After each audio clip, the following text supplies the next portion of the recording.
Halo, apa kabar semuanya? Baiklah, saat ini kita akan memulaikan kembali pembelajaran IPA kita tentang materi cahaya dan alat optik. Mendengar kata cahaya maupun optik, tentu saja ini sangat menarik untuk dibahas. Jadi mari kita ikuti pembelajaran ini dengan penuh antusias dan semangat. Adapun beberapa materi akan kita ikuti tentang sifat cahaya, pembentukan bayangan, indera penglihatan manusia, dan alat optik. Namun saat ini kita akan memulaikan dengan sifat cahaya. Berbicara kata cahaya, tentu banyak yang bertanya tentang cahaya itu sendiri. Karena memang cahaya tidak dapat kita pegang atau tidak dapat dilihat wujudnya. Nah, sehingga masih banyak pasti yang bertanya-tanya cahaya itu yang seperti apa. Tapi tentu kita sudah bisa mempelajari sedikitnya cahaya. Contohnya coba kalian bayangkan atau coba kalian rasakan ketika pada malam hari lampu dipadamkan dan dihidupkan kembali. Maka kalian akan dapat merasakan cahaya itu sendiri. Apa sih cahaya itu? Cahaya adalah gelombang elektromagnetik yang dapat merambat, dapat dipantulkan, dibiaskan, dan mengalami penguraian warna tanpa perambatan massa. Ya, bukti cahaya merambat lurus. Cahaya dapat merambat lurus. Buktinya apa? Coba kalian kalau ada senter di rumah, coba kalian lihat sinar lampu senter. Bagaimana dia merambat lurus. Atau terbentuknya bayang-bayang di belakang benda tak tembus cahaya. Ya. Dalam perambatannya, cahaya tidak memerlukan medium. Sehingga cahaya dikelompokkan dalam gelombang elektromagnetik. Berbeda dengan bunyi yang memerlukan udara atau tali, memerlukan medium. Nah, itu semua gelombang mekanik. Berbeda dengan cahaya. Oke, tidak berlambatan, kita akan memfokuskan materi kita pada saat ini tentang pemantulan cahaya maupun pembiasan cahaya. Seperti apa? Ayo kita ikuti dengan penuh semangat.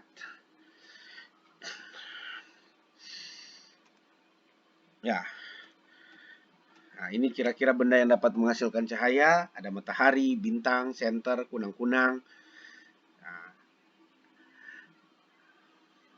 kecepatan cahaya itu kira-kira 3 kali 10 pangkat 8 meter per second.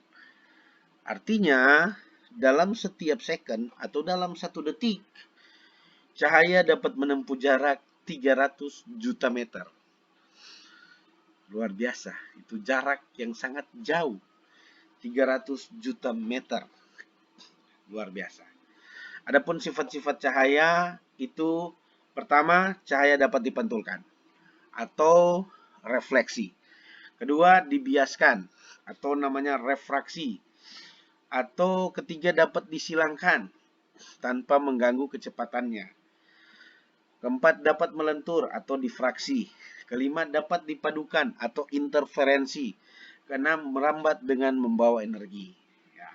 Saat ini kita akan masuk pada tentang cahaya dapat dipantulkan. Tahukah kalian, benda yang dilihat oleh mata kita disebabkan karena pantulan gelombang cahaya yang dipantulkan oleh benda di depan kita dan diteruskan ke mata kita, sehingga kita bisa melihat benda tersebut.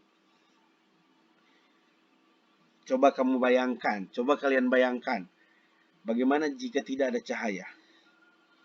Kita hanya dapat mengalami kegelapan selama kita hidup. Dan kita tidak dapat melihat indahnya ciptaan Tuhan yang luar biasa. Jadi, cahaya ini sangat penting sekali. Kita dapat melihat seseorang, kita dapat melihat sebuah benda karena ada cahaya. Oke. Pemantulan cahaya. Salah satu sifat cahaya yaitu cahaya dapat dipantulkan. Pemantulan adalah peristiwa pengembalian arah rambat cahaya bila dalam perambatannya cahaya mengenai dinding pemantul atau penghalang. Nah, ini pemantulan cahaya. Pemantulan cahaya ini ada dua jenis. Yang pertama namanya pemantulan teratur. Jadi arah sinar pantul teratur menuju ke arah tertentu. Permukaan dinding pemantulnya rata. Ini memberi kesan lebih menyilaukan. Pemantulan baur. Pemantulan baur ini yang kedua atau difus. Permukaan dinding pemantulnya beda dengan permukaan pemantulan teratur. Karena dinding pemantulnya tidak rata atau kasar. Ini memberi kesan teduh. Ya, ini contoh pemantulan cahaya teratur. Sinar datang, bidang pantulnya rata, ada sinar pantul. Ini contoh pemantulan baur atau difus. Sinar datang, ada sinar pantul, bidang pantulnya tidak rata. Inilah yang membedakan antara pemantulan teratur dan pemantulan baur. Oke, seperti animasi berikut ini. Ya, kita coba dulu dengan surface-nya, kita rubah ke bidangnya datar. Ini bidangnya datar. Ya, pada bidang datar ini terjadi pemantulan. Misalkan ini ada cahaya lampu. Atau misalkan ya cahaya lampunya di tengah. Nah, garis putih ini menunjukkan cahaya sinar datang. Ini bidang pantulnya yang kuning. Terus ada garis kuning yang ke atas ini menunjukkan sinar pantul. Kalau kita lihat lebih dekat jadi seperti ini. Kalau kalian lihat di sini, sinar datangnya garis putih, sinar pantulnya garis kuning. Nah, terus ada garis biru yang di tengah ini. Ya. Nah, ini kalau kalian lihat dapat ditunjukkan bahwa sudut yang terbentuk, sudut datang dan sudut pantulnya sama. Nah, benar kan? Ya. Ya.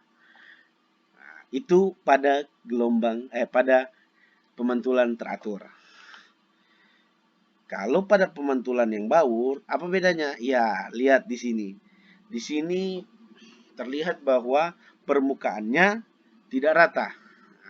Sehingga terjadi yang namanya pemantulan baur. Iya, ini pemantulan baur. Tidak seperti tadi. Tapi lihat,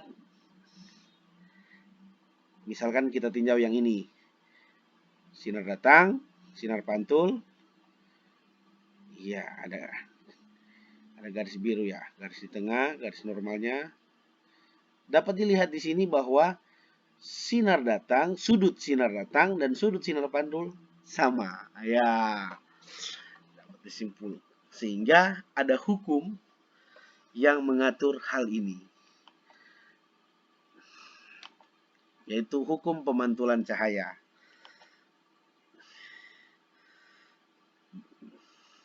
Sinar datang, sinar pantul seperti yang tadi, garis normal di tengah, ini sudut datang dan sudut pantul besarnya sama.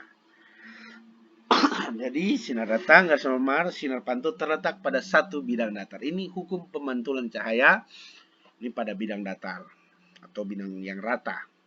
Jadi dapat dilihat sudut datang dan sudut pantulnya sama. Salah satu contohnya jika pada cermin datar. Nah, ya, cermin datar dilihat. Iya. Ini sama. Tapi sifat bayangan yang dibentuk di sini pertama maya. Karena ada di cermin. Sama besar. Jika di sini seperti ini, sebelahnya sama. Kedua tegak. Jaraknya sama. Sisi bayangan tertukar dengan sisi benda. Bedanya sisi bayangannya tertukar dengan sisi benda. Kalau ini di kanan, berarti ini di kiri. Hanya itu bedanya. Ada juga pemantulan pada cermin cekung, pada cermin cembung. Tapi itu nanti kita bahas pada materi selanjutnya. Berikut pembiasan cahaya. Ya, salah satu sifat cahaya itu pembiasan cahaya. Apa itu pembiasan cahaya? Pembiasan cahaya itu adalah pembelokan arah rambatan cahaya.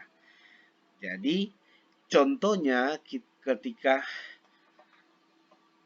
ada sebuah gelas, ditaruh air, terus ditaruh sedotan. Nah, nanti di sini akan terlihat bahwa sedotan ini seperti tidak rata. Ya, seperti dibelokkan arahnya. Kalau kita lihat dari depan, bukan dari atas, dari depan, terlihat gambarnya akan jadi seperti ini. Coba kalian coba di rumah, ambil sebuah gelas, terus ditaruh kayak sedotan, dapat dilihat. Ini terjadi. Mengapa? Ini karena adanya pembiasan cahaya. Animasinya seperti yang di sini. Dapat dilihat gambar laser. Laser berwarna merah ketika disenterkan ke permukaan air ini, ada terjadinya pemantulan.